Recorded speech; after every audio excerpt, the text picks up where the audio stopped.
Hello नमस्कार दोस्तों। उम्मीद है आप सभी लोग अच्छे होंगे, बहुत बढ़िया होंगे आप लोग। तो हम लोग आज से 1 साल का करंट अफेयर्स हम लोग करेंगे, सीरीज बाय सीरीज करेंगे। 1 2 3 4 5 ऐसे ही करके हम लोग करेंगे ताकि सारा का सारा जो है आपका रिवीजन हो सके करंट अफेयर्स। और जितना भी इम्पोर्टेंट है, जितना भी बहुत इम्पोर्टेंट है, जिसकी संभावना आपके एग्ज़ाम में पूछने की है, वहीं पे हम लोग बात करेंगे, है ना। बाकी करंट अफेयर्स का सीरीज़ आप देख रहे हैं, घटना चक्र का भी चल रहा है, हम लोग एसपीटी भी चला रहे हैं। जो इम्पोर्टेंट है उसको बताने की कोशिश किया जा रहा है, क्या पढ़े और क्या छोड़े। अब हम लोग अभी आते हैं जो टेस्ट की बात है ना। कुछ डिस्कशन भी इसमें रहेगा, जो इम्पोर्टेंट है हम लोग उस पर भी बात करेंगे, और जो बहुत महत्वपूर्ण है हमारा, जहाँ से बार बार प्रश्न पूछे ही जाते हैं, उसी के बारे में हम लोग बात करेंगे। ठीक है, तो चलिए हम लोग शुरुआत करते हैं। पहला हमारा प्रश्न हो जाएगा, पहला प्रश्न की बात करें तो पहला प्रश्न देखिए, पहला प्रश्न हो जाता है हाल ही में, है ना। पहला प्रश्न हो जाएगा हाल ही में संयुक्त राष्ट्र जलवायु परिवर्तन सम्मेलन 2023 का आयोजन कहता है कहाँ किया गया। आयोजन ये 2030 में हुआ था। संयुक्त राष्ट्र जलवायु परिवर्तन सम्मेलन 2023 है। इसका आयोजन पूछता है कि कहाँ हुआ, तो इसका आंसर आपको ए हो जाता है, दुबई में हुआ है। इसका जो आयोजन है दुबई में होता है, बहुत इंपॉर्टेंट है आपके लिए। दुबई में कुछ इंपॉर्टेंट फैक्ट्स है जिस पे हम लोग ध्यान देंगे। संयुक्त राष्ट्र जलवायु परिवर्तन सम्मेलन जो 2023 का आयोजन हुआ वह दुबई में किया गया। और COP28 जो है ना, COP28 जो है, जिसके अध्यक्ष जो है सुल्तान अहमद अल जाबेर हो जाते हैं, पूछा जा सकता है ना। COP28 के अध्यक्ष कौन है, तो सुल्तान अहमद अल जाबेर हो जाते हैं। और इसमें अगर हम लोग बात करें कि यहाँ पे भारत के प्रतिनिधि के तौर पे कौन हिस्सा लिया था, कौन भाग लिया था भारत की ओर से, तो यहाँ पे भारत के प्रधानमंत्री नरेंद्र मोदी ने हिस्सा लिया था, है ना। भारत के प्रधानमंत्री नरेंद्र मोदी के द्वारा हिस्सा लिया गया, जो इम्पोर्टेंट है आपके लिए। चलिए अगला प्रश्न हम लोग देखेंगे। अगला प्रश्न है, बहुत इंपॉर्टेंट प्रश्नों का संग्रह है हमारे पास। तो देखिए सबसे पहला हम लोग यहाँ पे देखेंगे कि गरबा नृत्य जो आप देख रहे हैं यहाँ पे, है ना। पहला हम लोग इसमें देखेंगे जो बहुत इंपॉर्टेंट हो जाता है कि गरबा नृत्य को यूनेस्को की मानवता की अमूर्त सांस्कृतिक विरासत सूची में शामिल किया गया। और यह भारत की कौन सी क्रम की धरोहर है, यही पूछता है। कौन सी क्रम, 1 2 3 ऐसी क्रम जो है यह पूछा जा सकता है। कहता है कि गरबा नृत्य जो है यूनेस्को की मानवता की अमूर्त सांस्कृतिक विरासत सूची में शामिल किया गया। और प्रश्न कहता है कि यह भारत की कौन सी क्रम की धरोहर है, तो यह आपका 15वां हो जाएगा। आंसर इसका सी हो जाता है, 15वां क्रम का यह जो है धरोहर हो जाता है। ठीक है, जैसे में हम लोग यहाँ पे देखेंगे यहाँ पे देखिए, कहता है हाल ही में यूनेस्को ने जीवंत और सांस्कृतिक रूप से महत्वपूर्ण नृत्य गरबा को आधिकारिक तौर पर अमूर्त सांस्कृतिक विरासत की सूची में स्थान प्राप्त किया। और देखिए गरबा जो है भारत की ओर से सूची में जो है यह 15वें स्थान पर क्या है, हासिल किया है, शामिल किया गया 15वें स्थान पे। चलिए अगला देखते हैं हम लोग। हाल ही में हनोई में, है ना, नेक्स्ट सवाल है, हाल ही में हनोई में, कहाँ पे, तो हनोई में भारत ने संयुक्त सैन्य अभ्यास जिनका नाम है विनफैक्स 23, है ना। विनफैक्स 23 किस देश के साथ किया गया। विनफैक्स भारत और वियतनाम, विनफैक्स, है ना, विनफैक्स भारत और वियतनाम के बीच में हुआ है ना। यह हनोई में संयुक्त सैन्य अभ्यास जो किया गया वह भारत और वियतनाम के बीच होता है। आंसर क्या है, सी हो जाएगा इसका, है ना। विनफैक्स 23 जो है सैन्य अभ्यास कहाँ किया गया, किन दो देशों के बीच में हुआ, यह बहुत इंपॉर्टेंट है आपके लिए, है ना, इंपॉर्टेंट है। देखिए भारत और वियतनाम की सेनाओं ने हनोई में 11 दिवसीय सैन्य अभ्यास विनफैक्स 23 का आयोजन किया गया। 2018 में शुरू हुए इस अभ्यास का चौथा चरण था, है ना। यह चरण भी पूछा जा सकता है कि कौन सा चरण है, तो ये आपका चौथा चरण हो जाता है। पूछा जा सकता है कि विनफैक्स युद्धाभ्यास किन दो देशों के मध्य हुआ, तो भारत और वियतनाम हो जाता है। है ना, भारत और वियतनाम हो जाएगा। और यह 2018 में शुरू हुआ और वर्तमान में जो 23 हुआ है वो आपका चौथा चरण है, इसे भी याद रखेंगे आप लोग, है ना। नेक्स्ट सवाल हो जाता है आपका, कहते हैं कि हाल ही में फोर्ब्स के जारी वर्ष 2023 के विश्व की सबसे शक्तिशाली महिलाओं की सूची में, विश्व की सबसे शक्तिशाली महिलाओं की सूची में कौन शामिल है ना। और ये किसने जारी किया, तो फोर्ब्स की एक पत्रिका है, 2023 में इसने जारी किया। और 2023 में, है ना, विश्व की सबसे शक्तिशाली महिलाओं की सूची में भारत की वो कौन सी महिला है जिसे शामिल किया गया। तो यहाँ देखिए, यहाँ उपयुक्त में से सभी हो जाता है, रोशनी नडार मल्होत्रा, किरण मजूमदार शो और निर्मला सीतारमण, ये 3 लोगों को शामिल किया गया है, सबसे शक्तिशाली महिलाओं की सूची में इसे शामिल किया गया है। जैसे में हम लोग यहाँ पे देखेंगे, देखिए अमेरिकी पत्रिका जो फोर्ब्स है, वर्ष 2023 के विश्व की सबसे शक्तिशाली महिलाओं की सूची जारी किया। विश्व की सबसे शक्तिशाली महिलाओं की सूची है जो जारी किया किसने, तो अमेरिकी पत्रिका है जिसका नाम है फोर्ब्स। और पहले स्थान पर जिसे हासिल हुआ है उनका नाम है उर्सुला वॉन डेर। पहले स्थान पे जो सबसे शक्तिशाली महिलाओं की सूची में जिनका स्थान है उनका नाम है उर्सुला वॉन डेर हो जाते हैं, है ना। उसके बाद यहाँ पे देखिए बेल्जियम पॉलिटिक्स एंड पॉलिसी श्रेणी में है और भारत की ओर से निर्मला सीतारमण 32वें स्थान पे है। कभी कभी हो सकता है आपके क्रम पूछा जा सके, है ना, 32वें स्थान पे है। और रोशनी नडार मल्होत्रा जो है वो 60वें स्थान पे है और सोमा मंडल 70वें स्थान पे है और किरण मजूमदार शो है यह 76वें स्थान पे है। ऐसे भी पूछा जा सकता है, इम्पॉर्टेंट है आपके लिए, है ना, ये भी पूछा जा सकता है, इसलिए ज़रूरी है इसे याद रखना, ठीक है, बहुत ज़रूरी है इसे याद रखना। चलिए आगे हम लोग देखते हैं। अगला प्रश्न है हमारा, अगला प्रश्न हो जाता है कि हाल ही में, है ना, हाल ही में कृत्रिम बुद्धिमत्ता पर वैश्विक भागीदारी GPAI शिखर सम्मेलन का आयोजन कहता है कहाँ किया गया, है ना, कहाँ किया गया है। कहता है हाल ही में, वर्तमान में भी जो बहुत ही चर्चा में रहा, कृत्रिम बुद्धिमत्ता पर वैश्विक भागीदारी जो है शिखर सम्मेलन का आयोजन कह रहा है कि कहाँ पे हुआ, तो ये आपके नई दिल्ली में हुआ है ना, नई दिल्ली में हुआ है, नई दिल्ली में हुआ है, जो पूछा जा सकता है आपसे, इम्पॉर्टेंट है। जैसे यहाँ पे हम लोग देखेंगे, यहाँ पे कहता है कि कृत्रिम बुद्धिमत्ता पर वैश्विक भागीदारी शिखर सम्मेलन का आयोजन जो 14 दिसंबर 2023 को नई दिल्ली में संपन्न हुआ, है ना, UAI को GPAI शिखर सम्मेलन में प्रमुखता से प्रदर्शित किया गया है। और यहाँ पे UYUVAI जो है एक राष्ट्रीय कार्यक्रम है जिसका उद्देश्य सरकारी विद्यालय के छात्रों को AI के बारे में, है ना, तैयार करना है। AI के बारे में, आर्टिफिशियल इंटेलिजेंस जो है, इसी के बारे में क्या करना है, जागरूकता पैदा करना है। चलिए अगला प्रश्न हम लोग देखते हैं, 6ठा नंबर। यहाँ पे देखिए कहता है हाल ही में प्रकाशित पुस्तक नए भारत का सामवेद, है ना, कहता है नए भारत का सामवेद किस नेता के भाषणों पर प्रकाश डाला गया है ना, बहुत इंपॉर्टेंट है आपके लिए, बहुत इंपॉर्टेंट हो जाता है, पूछा जा सकता है। हाल ही में प्रकाशित पुस्तक नए भारत का सामवेद जो है, नए भारत का सामवेद है ना, किस नेता के भाषणों पर यह प्रकाश डालता है, तो हमारे भारत के जो प्रधानमंत्री हैं नरेंद्र मोदी, इन्हीं के भाषणों पर प्रकाश डालता है। आंसर क्या हो जाएगा, बी हो जाएगा, है ना, आंसर क्या है, बी हो जाएगा। जैसे यहीं आप पुस्तक देख सकते हैं, नए भारत का सामवेद, है ना, नरेंद्र मोदी के संविधान संबंधी क्या है, उद्घोष है।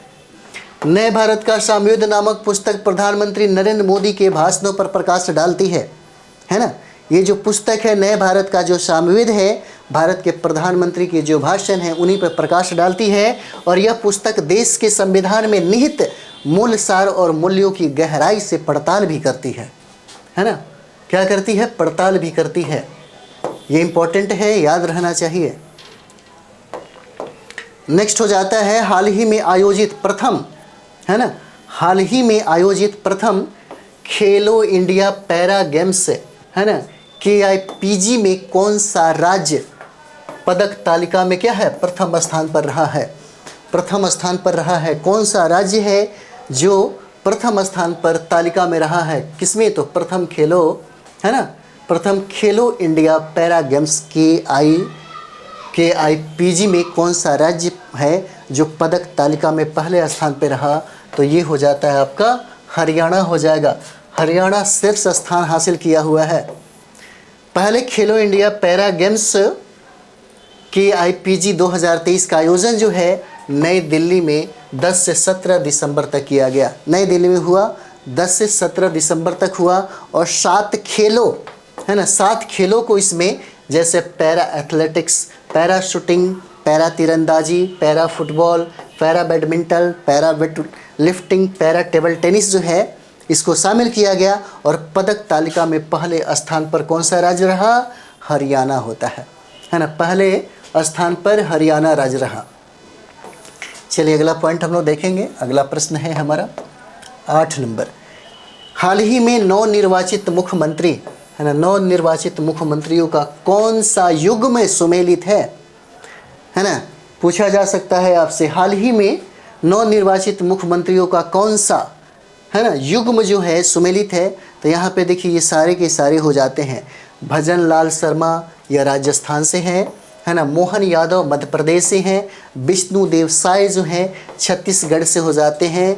आंसर क्या हो जाएगा? डी हो जाएगा। उपयुक्त में से सभी हो जाते हैं।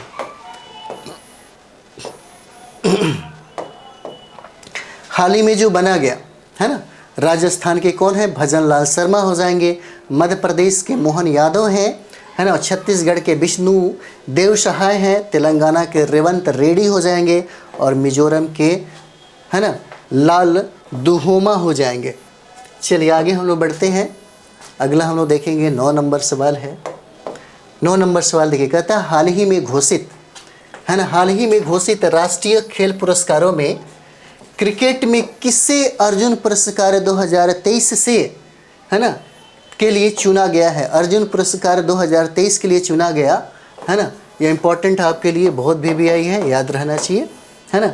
हाल ही में कहता है कि घोषित राष्ट्रीय खेल पुरस्कारों में क्रिकेट में किसे अर्जुन पुरस्कार 2023, है ना, 23 से सम्मानित किया गया? तो ये देखिए इन्हीं का नाम है मोहम्मद शमी, है ना, इन्हीं को नवाजा गया अर्जुन पुरस्कार 2023 से, है ना, अर्जुन पुरस्कार 2023 से मोहम्मद शमी को। चलिए हम लोग यहाँ पे देखते हैं क्योंकि आपके लिए बहुत इम्पोर्टेंट है। यहाँ पे देखिए अर्जुन अवार्ड जो विनर हैं 2023 के, ठीक है, 26 ये हो जाते हैं जिनको पुरस्कार राशि के तौर पे 15 लाख रुपए दिए जाते हैं। इसमें नाम भी एक बार देख लीजिए, हो सकता है आपसे पूछा जा सके, रिवाइज के तौर पे ज़रूरी है। तो यहाँ पे और इन सारे खिलाड़ियों को आपको अर्जुन पुरस्कार से सम्मानित किया गया 2023। ओजस प्रवीण देवताले हैं, तीरंदाज से संबंधित है। कभी खेल का संबंध जो है, हर खिलाड़ी का अपना संबंध है, वो भी याद रखना पड़ेगा क्योंकि सारे क्षेत्र में जितने भी खेल का क्षेत्र है उन सारे क्षेत्रों से अर्जुन पुरस्कार दिया जाता है। जैसे तीरंदाज से दिया गया ओजस प्रवीण देवताले को, फिर तीरंदाजी से अदिति गोपी चंद स्वामी को दिया गया और एथलेटिक्स से श्री शंकर एम को दिया जाता है और पारुल चौधरी जो एथलेटिक्स से उनको दिया गया। मोहम्मद हुशामुद्दीन जो है मुक्केबाजी से संबंध रखते हैं। आर बैसारे जो शतरंज है उनको भी अर्जुन पुरस्कार दिया गया। और यही सवाल पूछा हुआ था मोहम्मद शमी के बारे में जो क्रिकेट से संबंध रखते हैं। अनुष अग्रवाल जो घुड़सवारी करते हैं इनको भी दिया गया। दिव्यकृति सिंह जो घुड़सवारी ड्रेसेस है इनको भी दिया गया। और दीक्षा डागर जो गोल्फ की खिलाड़ी हैं उनको भी दिया गया। कृष्ण बहादुर पाठक जो हॉकी के खिलाड़ी हैं इनको भी अर्जुन पुरस्कार दिया गया। और पुखराम बम सुशीला चानू जो है इनको भी हॉकी के क्षेत्र में दिया गया। पवन कुमार कबड्डी के क्षेत्र में दिया गया। रितु नेगू कबड्डी के क्षेत्र में दिया गया। नसरीन जो है खो खो के क्षेत्र में इनको अर्जुन अवार्ड्स 2023 से सम्मानित किया गया। पिंकू को लॉन बॉल्स के लिए दिया गया। ऐश्वर्य प्रताप सिंह तोमर को निशानेबाजी के लिए दिया गया। ईसा सिंह को निशानेबाजी के लिए दिया गया। हरमिंदर पाल सिंह संधू को स्क्वाश के लिए दिया गया। आयशा मुखर्जी को टेबल टेनिस के लिए दिया जाता है। सुनील कुमार को कुश्ती के लिए, एन टीम के कुश्ती के लिए। नाओरेम रोशिबिना देवी को वुशु के लिए। और शीतल देवी जो है पैरा तीरंदाजी के लिए दिया जाता है। इलूरू अजय कुमार रेड्डी को ब्लाइंड क्रिकेट के लिए। और प्राची यादव जो है पैरा कैनोइंग के लिए दिया जाता है। इस सारे जितने भी विजेता है उनको 15 लाख रुपया से, है ना, पुरस्कार राशि दिया जाता है। चलिए अगला हम लोग देखेंगे यहाँ पे। नेक्स्ट सवाल है हमारा 10। हाल ही में घोषित राष्ट्रीय खेल पुरस्कार 2023 में, है ना, राष्ट्रीय खेल पुरस्कार जो है 2023 में मेजर ध्यानचंद, है ना, इम्पोर्टेंट है आपके लिए, मेजर ध्यानचंद खेल रत्न अवार्ड है, किसे दिया गया? इम्पोर्टेंट है आपके लिए, बहुत इम्पोर्टेंट है, पूछा जा सकता है ना, पूछा जा सकता है कि 2023 में मेजर ध्यानचंद खेल रत्न पुरस्कार जो है, अवार्ड जो है, किसको दिया गया? तो प्रमुख में से दोनों हो जाते हैं, है ना, क्या हो जाएंगे? ये दोनों हो जाएंगे। यहाँ पे देखिए चिराग सेठी हो जाते हैं और सात्विक साईं राज हो जाएंगे, ए और बी हो जाते हैं, ठीक है, ए और बी हो जाते हैं। चलिए आगे बढ़ते हैं हम लोग। जैसे यहाँ पे देख सकते हैं, इन्हीं को मेजर ध्यानचंद खेल रत्न पुरस्कार 2023 दिया गया। अगर हम लोग यहाँ पे देखें तो पुरस्कार जो राशि है 25 लाख रुपए दिया जाता है ना, विजेता राशि को दिया जाता है। और खिलाड़ी है चिराग चंद्रशेखर सेठी हैं, जिनका संबंध बैडमिंटन से है, और रैंकी रेड्डी सात्विक साईराज हैं, जिनका संबंध बैडमिंटन से है। इसे भी याद रखना ज़रूरी है। चलिए आगे हम लोग देखेंगे यहाँ पे। अगला प्रश्न है हाल ही में घोषित, है ना, हाल ही में घोषित राष्ट्रीय खेल पुरस्कार 2023 में द्रोणाचार्य पुरस्कार 2023 जो है कौन सा युग में जो है सुमेलित हो जाता है? बहुत इंपॉर्टेंट है, पूछा जा सकता है कि 2023 में द्रोणाचार्य पुरस्कार 2023 में किसे दिया गया? तो यहाँ पे देखिएगा, यहाँ पे सभी को दिया जाता है, उपरोक्त में से सभी। ललित कुमार जिनका संबंध कुश्ती से है, इनको भी दिया जाता है ना, कौन सा? तो द्रोणाचार्य पुरस्कार से नवाजा गया। आरबी रमेश जो है शतरंज से संबंधित है, और शिवेंद्र सिंह जो हॉकी से संबंधित है। इन सारे लोगों को दिया जाता है द्रोणाचार्य पुरस्कार 2023। इम्पॉर्टेंट है आपके लिए। चलिए आगे देखते हैं हम लोग इसी में, यही है। और द्रोणाचार्य जो पुरस्कार दिया जाता है, और पुरस्कार राशि की बात करें तो 10 लाख रुपए दिए जाते हैं, है ना, 10 लाख रुपए दिए जाते हैं। जैसे बहुत सारे लोग हैं, नाम एक बार देख लीजिए। ललित कुमार है, इनका संबंध कुश्ती से है ना। एक आरबी रमेश है, जिनका संबंध शतरंज से है। महावीर प्रसाद सैनी है, पैरा एथलेटिक्स से हो जाते हैं। शिवेंद्र सिंह है, जिनका संबंध हॉकी से है। गणेश प्रभाकर रुखर हैं, जिनका संबंध मल्लखंब से हो जाता है। अगर विजेता राशि की बात करें तो 10 लाख रुपए पुरस्कार के रूप में इनको दिया जाता है। अगला पॉइंट हम लोग देखेंगे यहाँ पे, हाल ही में घोषित राष्ट्रीय खेल पुरस्कार, है ना, हाल ही में घोषित राष्ट्रीय खेल पुरस्कार 2023 में मौलाना अबुल कलाम आज़ाद ट्रॉफी 2023 कौन से विश्वविद्यालय को दिया गया? है ना, इम्पॉर्टेंट है आपके लिए, पूछा जा सकता है कि हाल ही में राष्ट्रीय खेल पुरस्कार 2023 में मौलाना अबुल कलाम आज़ाद ट्रॉफी 2023 जो है किस यूनिवर्सिटी को दिया गया?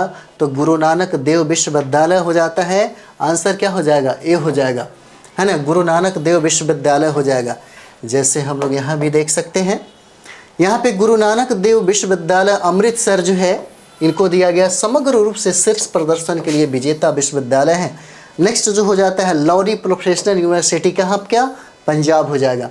प्रथम उप विजेता विश्वविद्यालय हो जाते हैं। द्वितीय उप विजेता है विश्वविद्यालय, ये हो जाएंगे, ठीक है। राशि के तौर पे देखिए तो इनको 10 लाख रुपए राशि के तौर पे दिया जाता है। चलिए अगला हम लोग देखेंगे। अगला हो जाएगा हाल ही में जारी जलवायु परिवर्तन सूचकांक 2024 में भारत का क्या स्थान रहा है? और जब भी सूचकांक के बारे में पूछे तो आपको ध्यान से पढ़ना होगा, क्योंकि यही इम्पोर्टेंट हो जाता है। सूचकांक से एक प्रश्न रहता ही रहता है, इसलिए सूचकांक को ध्यान से देखा जाए। हाल ही में जारी जो है जलवायु परिवर्तन, है ना, सूचकांक 2024 में भारत का स्थान पूछता है कि भारत का स्थान कितना हो जाएगा? तो भारत का स्थान आपको 7वां हो जाता है। आंसर क्या है? ए हो जाएगा। भारत का स्थान कितना हो जाएगा? 7वां हो जाएगा। तो देखिए कभी कभी पहला स्थान भी पूछता है, तो जलवायु परिवर्तन न्यूनतम सूचकांक 2024 German watch new climate institute द्वारा जारी किया जाता है। जारीकर्ता को भी याद रखना चाहिए, कभी कभी प्रश्न पूछता है। और यह कौन जारी करता है? तो German watch new climate institute द्वारा इसको जारी किया जाता है, इसलिए इम्पॉर्टेंट है। और इसमें विश्व में सबसे पहला जो स्थान प्राप्त हुआ वो डेनमार्क का हो जाता है।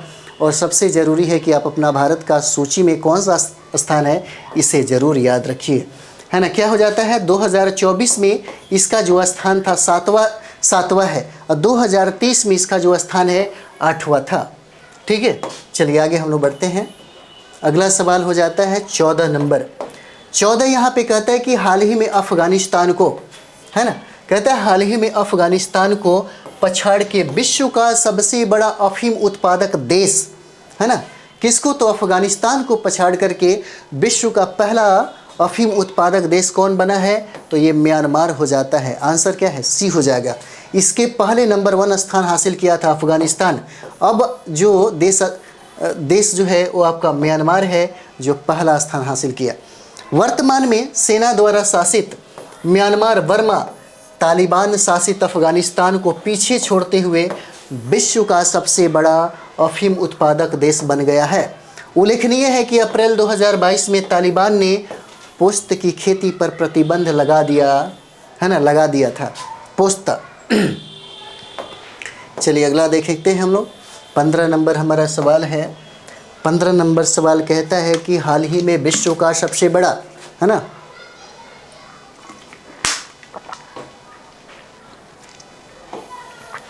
हाल ही में विश्व का सबसे बड़ा परमाणु फ्यूजन रिएक्टर किस देश में शुरू हुआ, है ना। हाल ही में विश्व का सबसे बड़ा परमाणु फ्यूजन रिएक्टर किस देश में शुरू हुआ?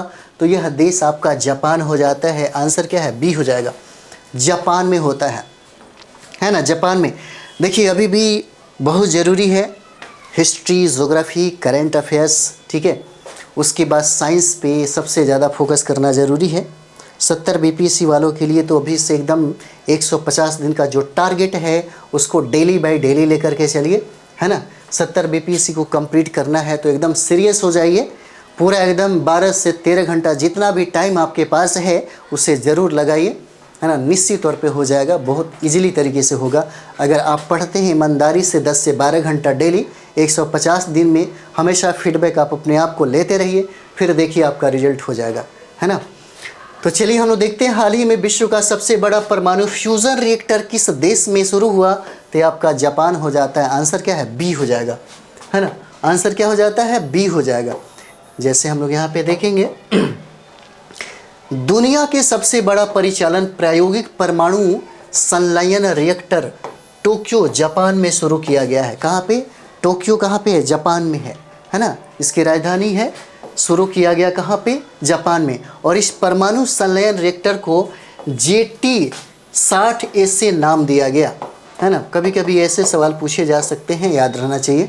और यूरोपीय यूनियन और जापान द्वारा बनाए गए इस रिएक्टर से ऊर्जा उसी प्रकार उत्पन्न होगी जैसे सूर्य से उत्पन्न होता है ना।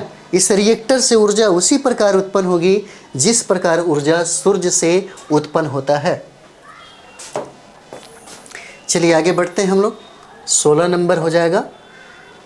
भारत के 75वें, है ना, भारत के 75वें गणतंत्र दिवस समारोह के मुख्य अतिथि किस देश के राष्ट्रपति को बनाया गया? और ये सवाल जो है बार बार पूछा जाता है, हमेशा पूछा जाता है। 75वां गणतंत्र दिवस मनाया गया तो हमेशा हम कहीं ना कहीं मुख्य अतिथि को बुलाते हैं, तो वही पूछता है या तो मुख्य अतिथि बताइए, नहीं तो किस देश के हैं वो देश बताइए। तो यहाँ पे मुख्य अतिथि जो है वो फ्रांस के हो जाते हैं। आंसर क्या हो जाएगा? डी हो जाता है, फ्रांस के हो जाते हैं। और फ्रांस के जो राष्ट्रपति हैं जिनका नाम है इमैनुअल मैक्रों, है ना, इन्हीं को बुलाया गया था। फ्रांस के राष्ट्रपति इमैनुअल मैक्रों भारत के आगामी गणतंत्र दिवस समारोह 2024 के मुख्य अतिथि होंगे। और राष्ट्रपति मैक्रों गणतंत्र दिवस समारोह में शामिल होने वाले, है ना, कौन सा? तो 6ठे फ्रांसीसी नेता होंगे। 2023 में मिस्र के राष्ट्रपति अब्देल फतह अल सीसी, है ना, मुख्य अतिथि थे। चलिए अगला हम लोग देखते हैं 17 नंबर। हाल ही में विश्व के पहले, है ना, हाल ही में विश्व के पहले पोर्टेबल अस्पताल का अनावरण कहाँ किया गया, है ना। पोर्टेबल अस्पताल का अनावरण पूछा जा रहा है, हाल ही में विश्व का पहला है ना। इसमें पहला है इसलिए बहुत इम्पॉर्टेंट हो जाएगा आपके लिए, VVI है ना। हाल ही में विश्व का सबसे पहले पोर्टेबल अस्पताल का अनावरण कहाँ किया गया, तो ये आपके गुरुग्राम हो जाएगा, है ना, गुरुग्राम में होता है। चलिए आगे हम लोग बढ़ते हैं। लाइक और कमेंट्स ज़रूर करिए, अच्छा लगता है ना। फिर मेहनत करने में पूरी एनर्जी के साथ आदमी लगा रहता है, तो लाइक और कमेंट्स जो है नहीं रुकना चाहिए, ठीक है। ज़रूर कमेंट्स करिए, लाइक करिए, अच्छा लगता है। और अपने साथी संगियों के बीच में ज़रूर एक बार इसे शेयर करें ताकि उनको भी फ़ायदा हो। चलिए आगे बढ़ते हैं हम लोग। विश्व के पहले पोर्टेबल अस्पताल आरोग्य मैत्री एंड क्यूब, है ना। विश्व के पहले पोर्टेबल अस्पताल आरोग्य मैत्री एंड क्यूब का अनावरण गुरुग्राम हरियाणा में शुरू किया गया। प्रोजेक्ट भीम, है ना, project Bheem Bharat health initiative for सहयोग हिता एंड मैत्री, है ना। प्रोजेक्ट भीम जो है के तहत स्वदेशी रूप से डिजाइन से, है ना, डिजाइन से गिनी ट्यूब्स तैयार किए गए हैं।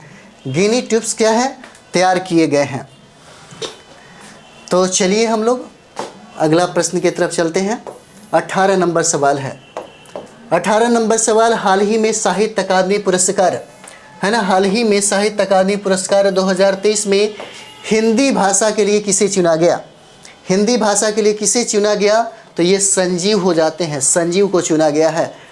साहित्य अकादमी पुरस्कार 2023 में हिंदी भाषा के लिए संजीव को चुना गया।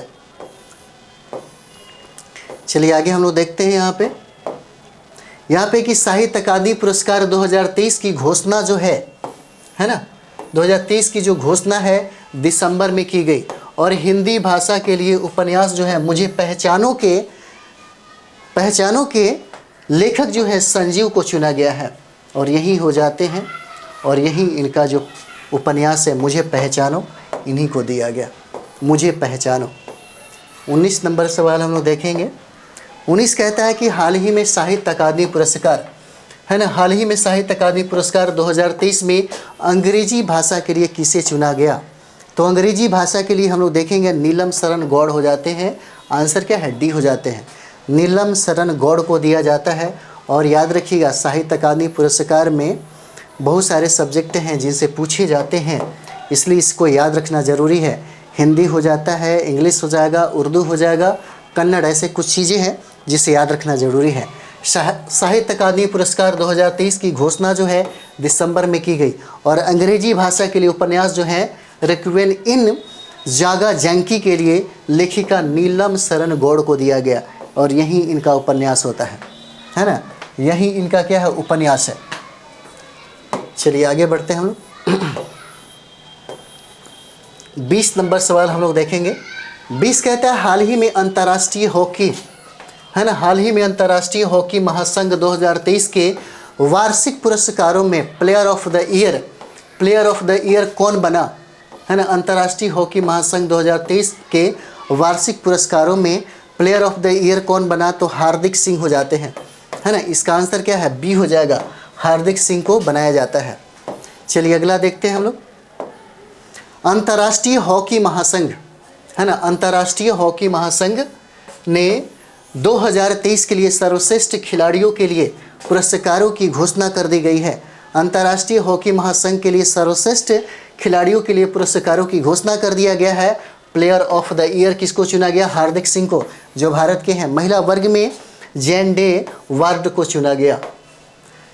चलिए अगला देखते हैं हम लोग। 21 नंबर सवाल हमारा हो जाएगा।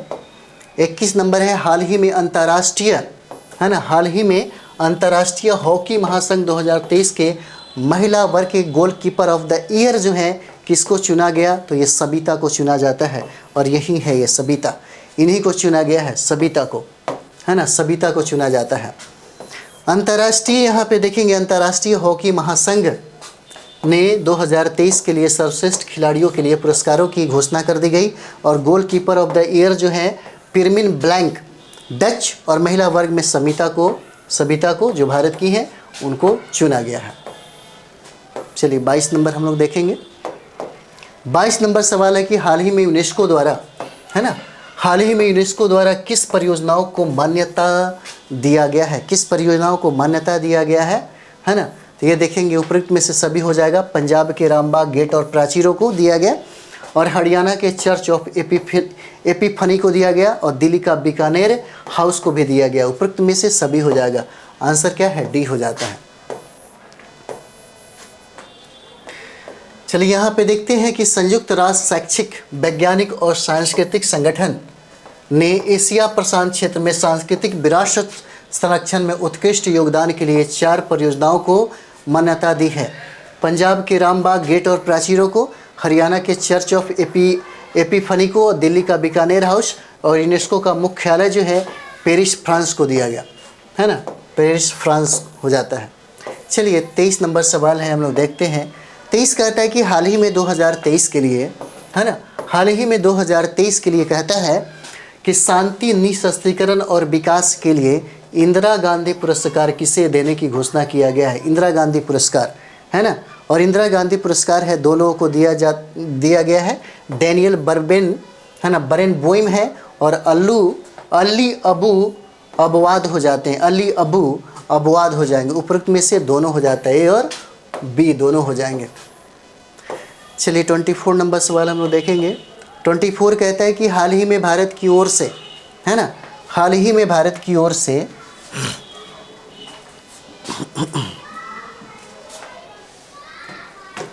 हाल ही में भारत की ओर से टेनिस हॉल ऑफ फेम में शामिल होने वाले पहले खिलाड़ी कौन है।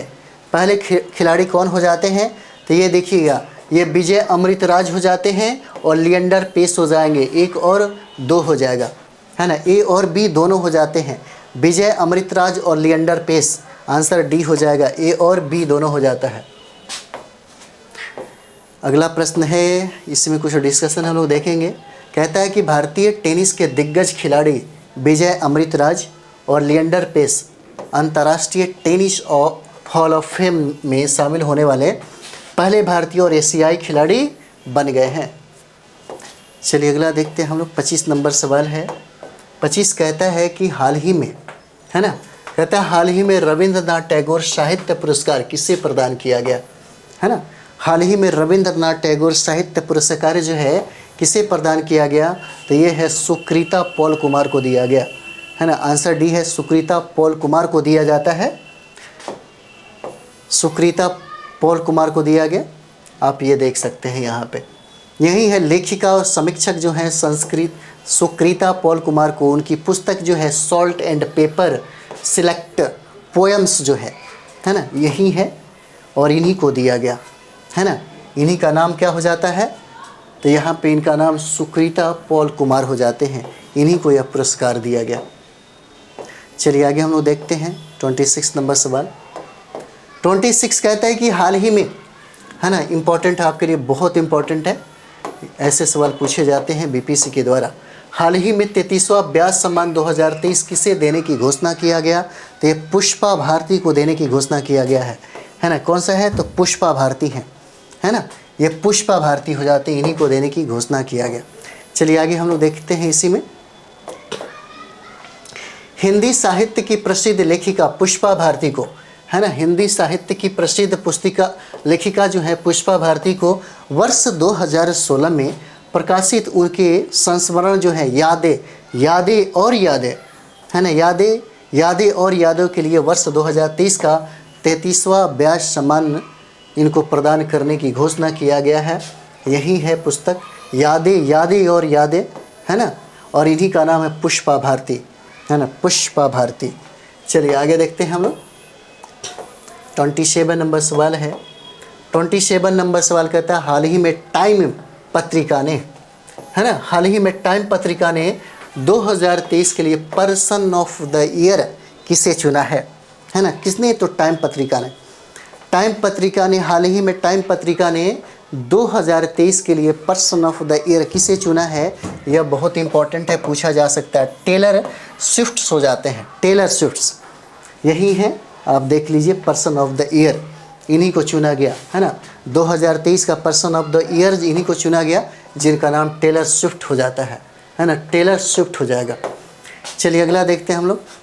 नेक्स्ट पॉइंट है हमारा, कहता है कि अमेरिकी पत्रिका टाइम्स ने 2023 के लिए पर्सन ऑफ द ईयर की घोषणा कर दी और अमेरिकी गायिका गीतकार टेलर स्विफ्ट को दिया गया है यह पुरस्कार, है ना। ये क्या है, अमेरिकी गायिका है और गीतकार भी हैं। 2022 में यूक्रेन के राष्ट्रपति वोलोडिमिर जेलेंस्की को दिया गया, 2021 में एलन मस्क व 2022 में जो बाइडेन को यह पुरस्कार दिया गया है। ठीक है, 2022 में यूक्रेन के राष्ट्रपति को दिया गया और 2021 में एलन मस्क को दिया जाता है और 2020 में आप देख सकते हैं जो बाइडेन हैं प्रेसिडेंट थे, इनको दिया गया। चलिए अगला हम लोग देखते हैं 28 नंबर सवाल। 28 नंबर कहता है हाल ही में विजय हजारे ट्रॉफी, है ना, विजय हजारे ट्रॉफी, सारे के सारे प्रश्न हैं आपके लिए बहुत इंपॉर्टेंट है, बहुत इंपॉर्टेंट है ना। हाल ही में विजय हजारे जो ट्रॉफी है को पहली बार किसने जीता है, इंपॉर्टेंट है। पहली बार जीता हरियाणा ने, है ना, पहली बार हरियाणा ने जीता, इसलिए बहुत इंपॉर्टेंट है।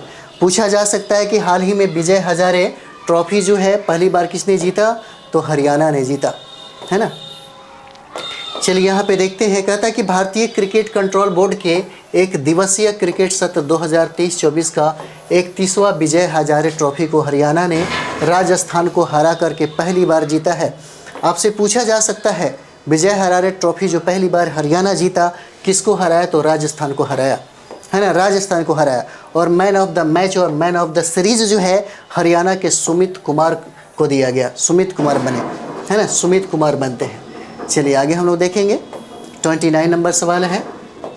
29 नंबर सवाल कहता है हाल ही में विश्व एड्स दिवस कब मनाया गया, है ना। विश्व एड्स दिवस जो है हमेशा पूछा जाता है 1 दिसंबर को मनाया जाता है ना। विश्व एड्स दिवस जो है 1 दिसंबर को ही मनाया जाता है, इम्पॉर्टेंट है।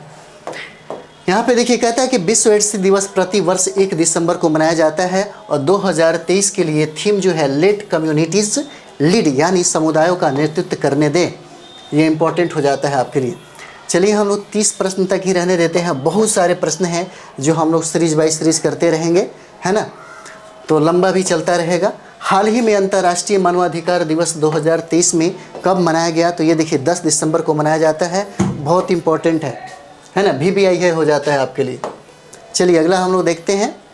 अंतर्राष्ट्रीय मानवाधिकार दिवस 2023 में 10 दिसंबर को मनाया गया और थीम सभी के लिए स्वतंत्रता, समानता और न्याय है, फ्रीडम, इक्वलिटी एंड जस्टिस हो जाता है।